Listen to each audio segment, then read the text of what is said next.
बागपुर नाम का एक गांव था जिसके इर्द गिर्द सिर्फ नदियां थी।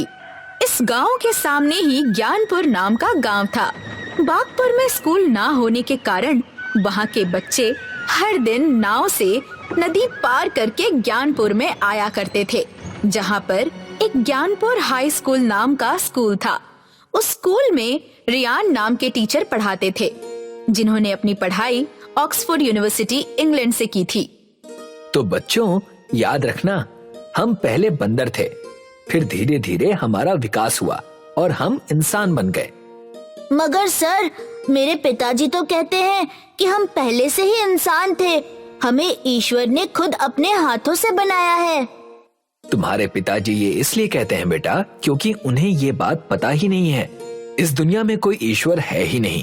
ये दुनिया हजारों सालों से बनती आ रही है अपने विज्ञान के हिसाब से। और कोई सवाल बेटा? नहीं सर। रियान हर दिन देखता था कि बच्चे दिन ब दिन स्कूल कम आ रहे हैं, खासकर पास के गांव बागपुर से। रियान नाव में बैठकर बागपुर आ जाता है ताकि वो जान सके कि ऐसा क्या है जिस वजह से बागपुर के बच्चे स्कूल नहीं आ रहे हैं। रियान को एक बच्चा दिखाई देता है जो कई दिनों से स्कूल नहीं आ रहा था। वो बच्चा अपने पिता के साथ ईंटों और रेत में काम कर रहा था। बेटा, तुम कई दिनों से स्कूल नहीं आए हो। नहीं आएगा मेरा बेटा। यहाँ खाने के लिए खाना नहीं है और नाव से स्कूल भेजने के लिए पूरे दिन की कमाई हम कैसे दे दें? मगर बच्चों की पढ़ाई भी तो जरूरी है ना। नहीं हो पाएगी सर जी, हमें माफ कर दीजिए। मेरा बच्चा मेरी ही तरह अब मजदूर बनेगा इसी गांव में। जब रियान ये सब देखता है, उसका दिल टूट जाता है और इस बात को लेकर वो बागपुर के प्रधान के पास पहुंचता है और उनसे कहता है, इस गांव में अब तक स्कूल क्यों नहीं बना है? बच्चों को एक गांव से दूसरे गांव इस बहती नदी को पार करके आना पड़ता है। नहीं बनेगा सर जी, सरकार पैसा ही नहीं भेजती है तो स्कूल कैसे बनाए? अपनी जेब से पैसे डालकर तो नहीं बना सकता हूं ना। और रही बात नाव के किराए की, वो तो सब मेरे ही हैं। तो एक व्यापारी होने के नाते मैं अपना मुनाफा तो देखूंगा ही ना। सरकार पैसे भेजती है, भले ही मैं दूसरे गांव से इस गांव में आया हूं, मगर आपके बारे में भी मैंने लोगों की बातें सुनी है। जो सरकार पैसे भेजती है उन्हें आप अपनी जेब में डालते हैं और उन्हीं से आपने नाव के व्यापार में एकाधिकार कर लिया है। देखिए सर जी, आप आए हैं दूसरे गांव से ना, ऊपर से शिक्षक हैं, इसलिए थोड़ी इज्जत दे रहा हूं। और अब इज्जत से कह रहा हूं कि आप चुपचाप अपने गांव चले जाइए। यहाँ कुछ नहीं बनने वाला, स्कूल तो भूल ही जाइए। रियान निराश हो जाता है और अपने घर रात के समय सोचता है कि कैसे इन बच्चों की मदद करूं। वो अपना फोन उठाता है और अपनी दोस्त हीर को कॉल लगाता है। हीर इंग्लैंड से फोन उठाती है। हाँ रियान, बोलो ना। रियान अपनी सारी समस्या अपनी दोस्त हीर से बताता है, जिसे सुनकर हीर उससे कहती है, मुझे रियान एक बात नहीं समझ आती। तुमने ऑक्सफोर्ड यूनिवर्सिटी से पढ़ाई की है, फिर भी तुम एक छोटे गांव में टीचर की नौकरी कर रहे हो। तुम्हें तो यहाँ कोई भी नौकरी दे देता, उसमें भी तुम अब दूसरे गांव की समस्या लेकर बैठे हो। मेरे पिताजी ने कहा था कि एक इंसान को प्रगति करने के लिए, एक इंसान के विकास के लिए शिक्षा बहुत जरूरी है। इसीलिए तो उन्होंने अपने सारे जमा किए हुए पैसों को मेरी शिक्षा में लगा दिया।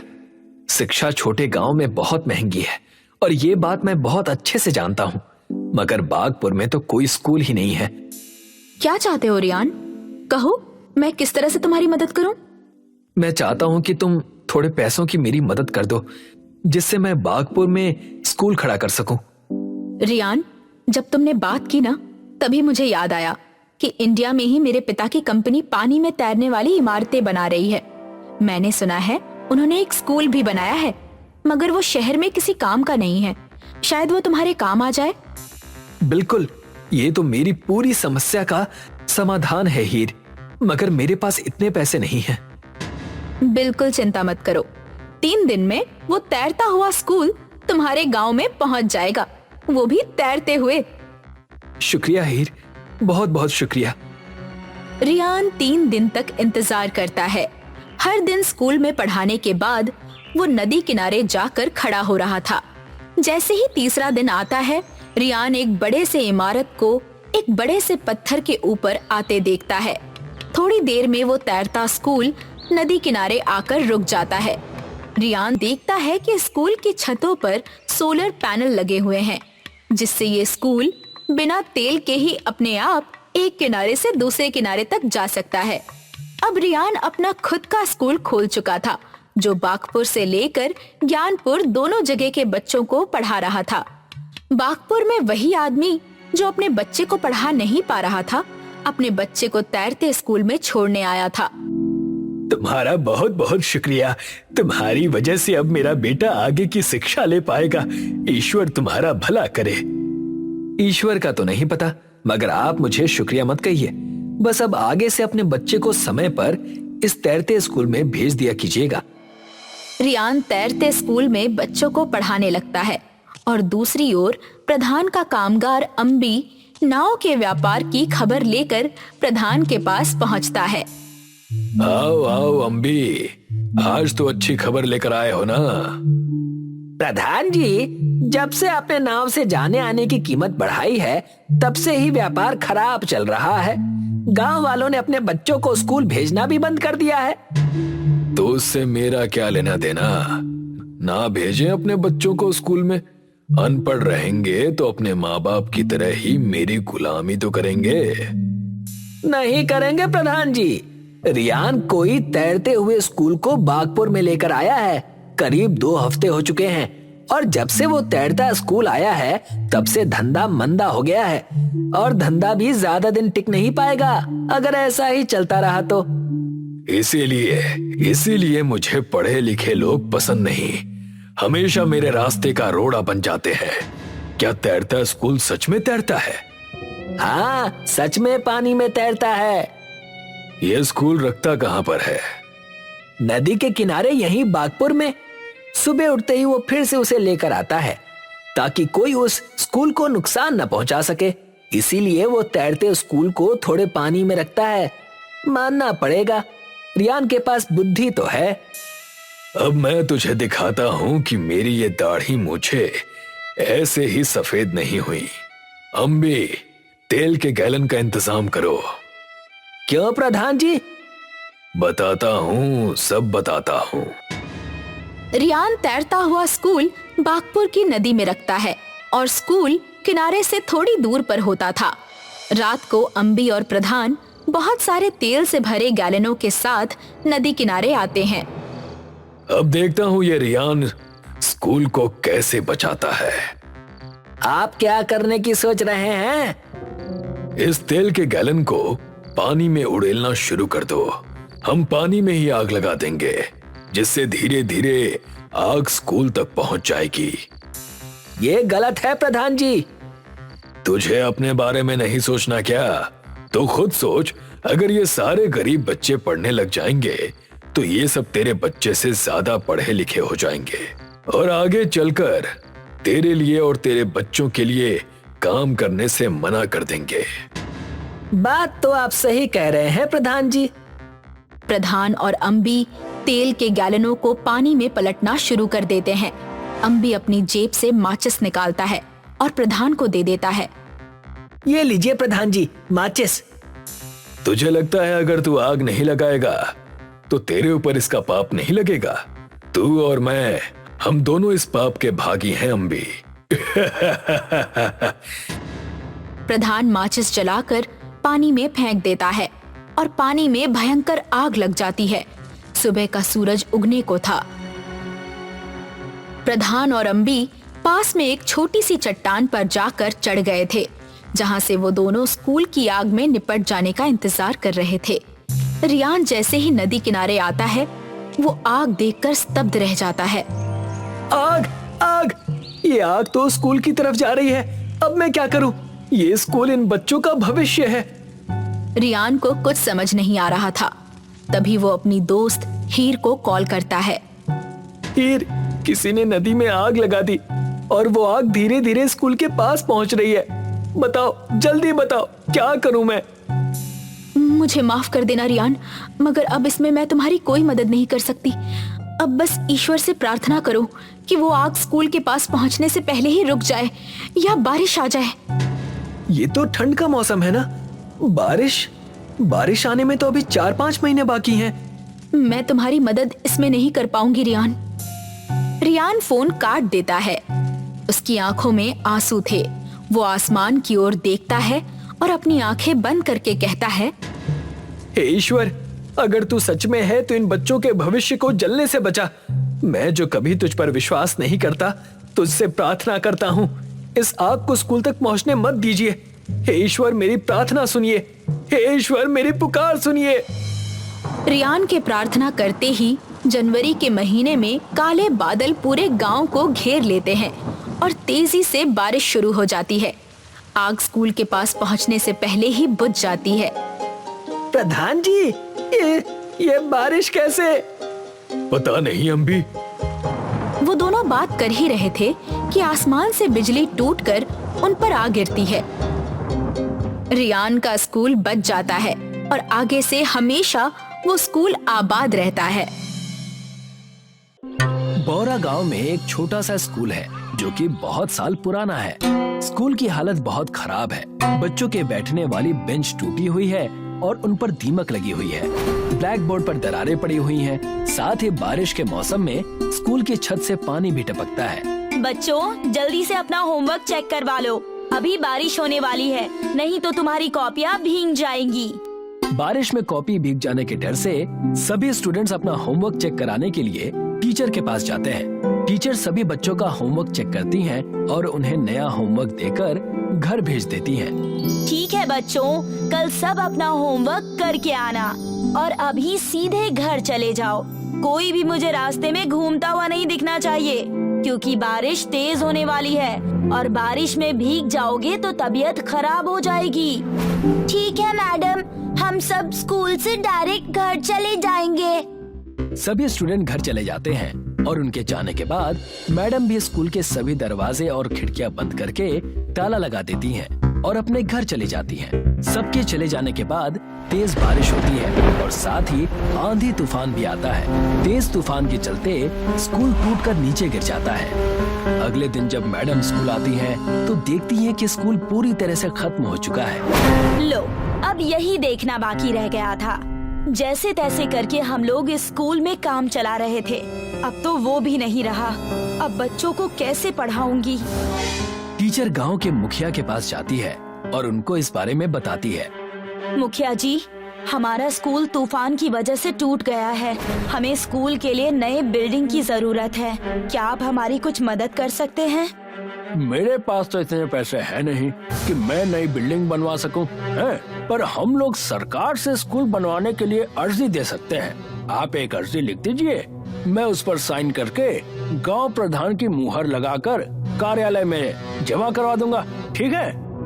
टीचर स्कूल की बिल्डिंग बनवाने के लिए एक एप्लीकेशन लिखकर मुखिया को देती है। मुखिया उस पर प्रधान की मुहर लगाकर उसको अपने नजदीकी सरकारी ऑफिस में जमा कर देता है। कुछ दिनों के बाद एक सरकारी इंजीनियर स्कूल का नक्शा बनाने और जगह का मुआयना करने गांव में आता है। ये लीजिए मैम, मैंने नए स्कूल का नक्शा बना दिया है। मैं इसकी एक कॉपी ऑफिस में जमा कर दूंगा। जैसे ही सरकार की तरफ से बजट पास होगा, नया स्कूल बनने का काम शुरू हो जाएगा। टीचर को नए स्कूल का नक्शा देने के बाद इंजीनियर वहाँ से चला जाता है और सरकारी ऑफिस में स्कूल का नक्शा दे देता है।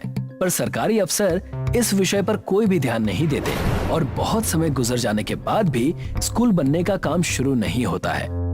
कई महीने इंतजार किया, अब तो 1 साल होने को है। अभी तक नया स्कूल बनने का कोई संकेत तक नहीं है। मुझे तो नहीं लगता कि सरकार हमारे लिए स्कूल बनवा कर देगी। टीचर इस बारे में इंजीनियर से बात करने के लिए उसके ऑफिस जाती है। आइए मैडम, बैठिए, मैं आपके पास ही आने वाला था। सर, वो हमारे स्कूल की बिल्डिंग का काम कब से शुरू होगा? 1 साल बीत चुका है। बच्चों के भविष्य का सवाल है।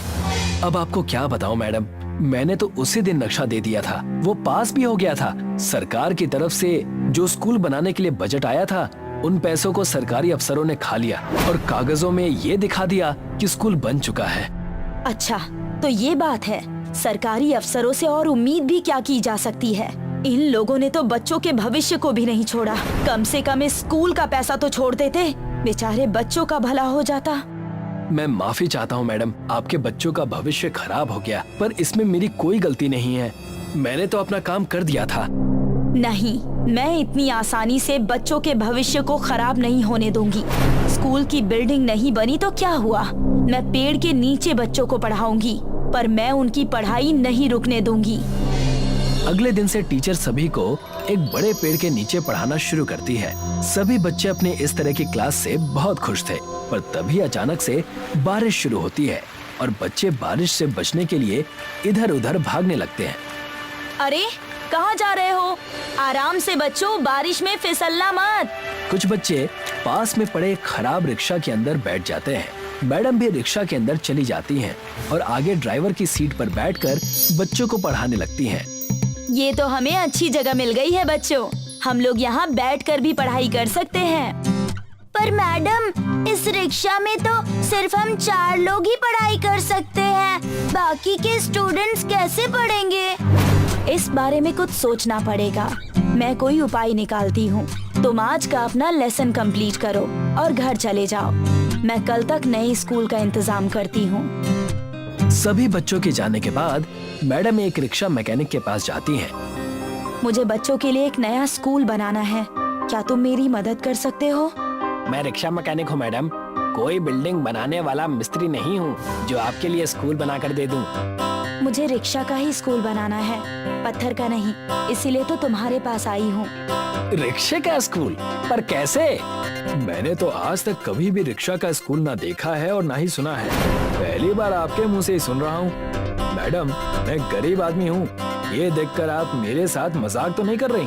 और अगर मजाक नहीं कर रही हैं, तो आप खुद ही बता दीजिए कि रिक्शा का स्कूल कैसे बना सकते हैं। देखो, वहाँ पर बहुत टाइम से कुछ खराब रिक्शे पड़े हैं, क्या तुम उन सभी को जोड़कर एक ऐसा रिक्शा स्कूल तैयार कर सकते हो जिसमें मेरे सभी स्टूडेंट्स एक साथ मिलकर पढ़ सकें? अच्छा, तो ऐसी बात है, आपने पहले क्यों नहीं बताया? ये तो मैं अच्छे से कर सकता हूँ, आप सिर्फ मेरा कमाल देखते जाइए।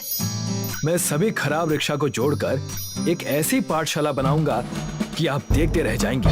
अब वो मैकेनिक सभी खराब पड़े रिक्शा को एक जगह पर इकट्ठा करता है और वेल्डिंग करके जोड़ देता है।